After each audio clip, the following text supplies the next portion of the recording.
శుభాశీస్సులు.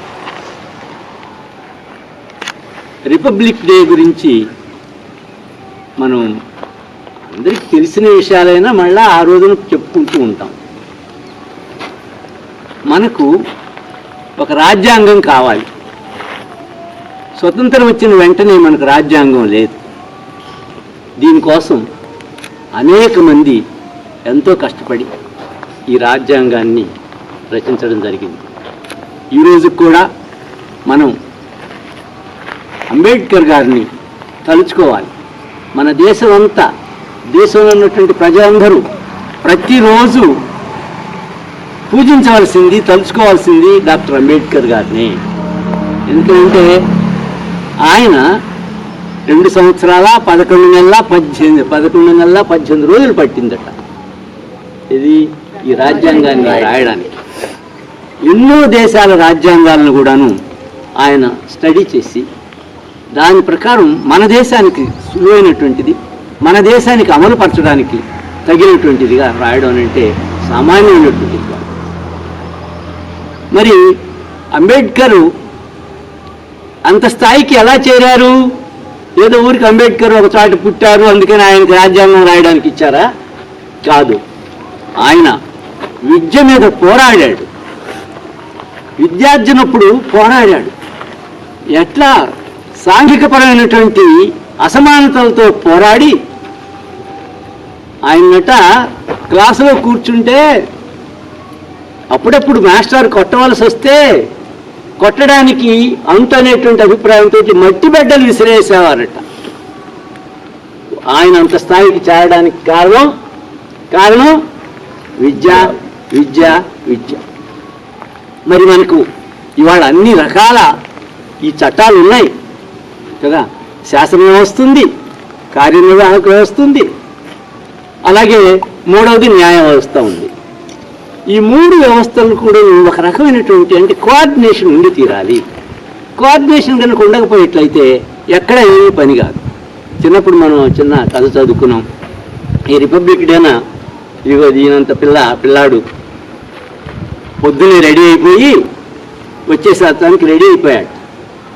Ready అయిపోయి readymade pant కుట్టి తీసుకున్నాడు. అదేమన్నా కాలు దాటి ఇదిగో 4-5 అంగుళాలు ఇది పోయిందట. పాపం ఎట్లా? వాళ్ళ నాన్నగారిని అడిగాడు. నాన్నగారు చూడండి ఇంత పొడుగ్గా ఉంది, జారాడుతుంది, దీన్ని కాస్త కట్ చేయవా అని. అరే నేను పని మీద ఉన్నాను లేరా అన్నాడు. ఓ అలాగాని అమ్మగారి దగ్గరికి వెళ్ళాడు. ఆమెను అడిగాడు. ఆమె కూడా అమ్మ పని మీద ఉన్నాను రా, తర్వాత చూస్తాలే అంది. సరే అక్క దగ్గరికి వెళ్ళాడు. అక్కను కూడా అడిగాడు, పని మీద ఉన్నాను రా అని. సరే అక్కడ పెట్టి ఆయన రెడీ అవ్వడానికి వెళ్ళాడు. ఇంతవరకు బాగానే ఉంది.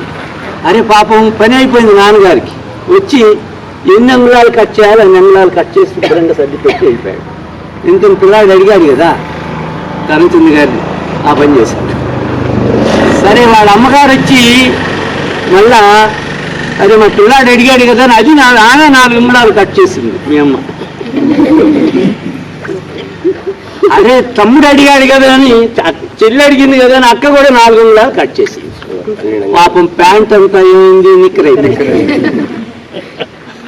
అంటే ఏంటి ఇక్కడ మనకు తెలుస్తుంది, ఏ ఆర్గనైజేషన్లోనైనా ఒకళ్ళకి సంయమనం ఉండాలి, సంబంధాలు ఉండాలి. ఏం చేస్తున్నాడు, ఒక హెడ్ ఉండాలి. ఆ హెడ్ చెప్పిన దానికి నా ఇష్టం అండి, నాకు ఈ పని నాకు ఇష్టం అంటే ఆ ప్యాంట్ ఎట్లా ఉంటుందో అలాగే ఉంటుంది. అందుకని మన దేశంలో నేను ఈ రిపబ్లిక్ డే గురించి మీ అందరికీ తెలిసినటువంటి విషయాలే ఆచరణలోకి వచ్చేసరికి మరి మన కౌండిన్య ఎడ్యుకేషన్ ట్రస్ట్ కానీ అలాగే ఈ గౌడజన సేవా సమితి అనేటువంటి ట్రస్టులు కానీ, కౌండిన్య ఎడ్యుకేషన్ ట్రస్టు నిర్మాణానికి 6 నెలలు పట్టింది. అయితే నాకు ఈయన ఎన్ని చదివాడని తెలియదు, నాకు మాత్రం 27 ట్రస్టులు ఇచ్చారు స్వర్గీయ నండూరి కోటేశ్వరరావు గారు. 27 ట్రస్టులు ఇచ్చాడు మన దేశంలో. ఆ ట్రస్టులన్నిటినీ కూడా కూలంకషంగా చదివి మనం ఎలాంటి ట్రస్ట్ నిర్మిస్తే బాగుంటుందనేటువంటి అభిప్రాయంతో అది 6 నెలలు పట్టింది. అలాగే మన గౌడజన సేవా సమితికి నడుపుతున్న కౌండిన్య ఐఏఎస్ అకాడమీ, గౌడజన సేవా సమితి ట్రస్ట్కి 18 సార్లు మనం దీన్ని రిపీట్ చేసాం. 18వ నండూరి కోటేశ్వరరావు గారు హైదరాబాద్లో ఉంటే ఫోన్లో చెప్పి దాని ప్రకారం నిర్మాణం జరిగింది. అంటే ఏంటంటే మనం ఏదైనా సరే కొన్ని రూల్స్ నియమ నిబంధనలు పెట్టుకుంటే తర్వాత మనుషులు ఆ నియమ నిబంధనలకు దూరంగా ఉన్నా సరే అక్కడ ఎవరైనా అడిగి ఇదిగో ఇలా చేయాలి అనేటువంటి వాళ్ళు డిమాండ్ చేయొచ్చు. అలా జరిగింది ఈ రిపబ్లిక్ దీనికి సంబంధించి మన కాన్స్టిట్యూషన్ సంబంధించి. చూడండి, అనేక దేశాలు ఉన్నాయి, అనేక దేశాలు కొట్లాట్లు, డెమోక్రసీ పోయింది అక్కడ. ఇంకా ఇందాక మన మాస్టర్ చెప్తున్నారు 5 చెప్తున్నారు. ఈ 5లో మనం ఏది ఏంటి, సమానత్వం ఉందా, సమాన అవకాశాలు ఉన్నాయా, ఉన్నాయా లేదా అంటే నేను ప్రయత్నిస్తే ఉంటాయి. అందుకని మనము ఈ సమాజంలో ఒక్కరు ఎక్కువ స్థాయికి చేరాలన్నా అక్కడే ఉన్న అంబేద్కర్ గారిని, అంతపూర్వం జ్యోతిబా ఫూలేని, ఇంకా అనేక మందిని మనం ఉదాహరణగా తీసుకొని విద్య తప్ప మరొకటి లేదు అనేటువంటి లక్ష్యంతో మీరు చదవండి. అంతే. మీరు ఇక్కడ చేరిన ప్రతి వాళ్ళకి ఉద్యోగం వచ్చి తీరాలి. వచ్చి తీరాలని అంటే ఏమంటే ఎట్లా వస్తుంది అంటే కష్టపడితే వస్తుంది. ఇక్కడి నుంచి ఆ గేటు దాకా వెళ్ళాలంటే నేను ఇక్కడే కూర్చుంటాను సార్, నన్ను ఆ గేటు దాకా అంటే నేను ఎక్కడ ఎత్తుకొని తీసుకెళ్ళి నువ్వంటే ఓకే అందులో అడిగితే కష్టం కదా.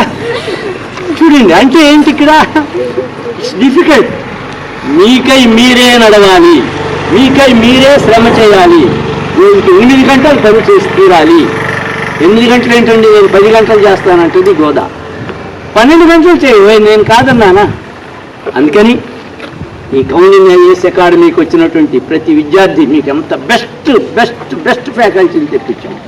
చూడండి, డాక్టర్ కోటేశ్వరరావు గారు, అలాగే మన అమర్నాథ్ గారు, అలాగే నవీన్ గారు, ఎంత బెస్ట్ ఫ్యాకల్టీయో. అంటే అన్నీ పెడితే మీకు ఆకలి లేకుండా ఉంటే నేనేం చేయను, పంచభక్ష ప్రమాణాలు పెడుతున్నాం మీకు. ఓకే, తినలేకపోతున్నారా, తినేటువంటి కష్టం కావాలంటే కసరత్తు చేయలేకపోతున్నారా, మీకు ఉద్యోగాలు రాకపోయేట్లయితే దానికి మన ఫ్యాకల్టీ కాదు, మీరు కష్టపడకపోవడం ఒక్కటే కారణం. అవును, నేను కష్టపడ్డానండి అయినా సరే నాకు రాలేదండి అని అనుకోకండి. మీకు తెలియందేయండి, 18 సార్లు కదా ఆయన కనుక ఏడుస్తూ కూర్చున్నట్టే నేను ఫస్ట్ గెలవలేదని, రెండోసారి గెలవలేదని, మూడోసారి గెలవలేదని ఏడవటం అనేటువంటిది కుదరదు. ఒకసారి గెలవకపోతే ఓకే, ఆ గెలవకపోవడానికి కారణాలు పెట్టుకొని దానికి 100కి 10 ఇంకా 10 రెట్లు మళ్ళీ కష్టపడేట్లయితే రాక చేస్తుంది ఆ బోర్డు బ్యాంక్ ఉద్యోగం. సారీ, ఓకేనా. అందుకని ఈ రిపబ్లిక్ డే రోజున మనందరం ఇలా కలవడం చాలా ఆనందం. మన సభ్యులందరూ కూడా వచ్చారు, అలాగే మన ఫ్యాకల్టీ వచ్చారు, మీరందరూ ఉన్నారు. మీరు తప్పనిసరిగా భవిష్యత్తులో మంచి ఇలాంటి ఈ అవకాశాలను సద్వినియోగపరుచుకొని మంచి స్థితిలో ఉండాలని కోరుకుంటూ నా ఈ 2 మాటలు విన్నందుకు ప్రత్యేకమైనటువంటి ధన్యవాదాలు తెలుపుకుంటూ థ్యాంక్ యూ. ఓపెన్ చేసిన తర్వాత వాళ్ళకి అందులో అపాయింట్మెంట్ ఆర్డర్లు ఉన్నాయి. రోజు చూసుకో, ఉద్యోగం వచ్చేంత వరకు రోజు 8 గంటలు చదువు. భారత భాగ్య విధాత జయ హే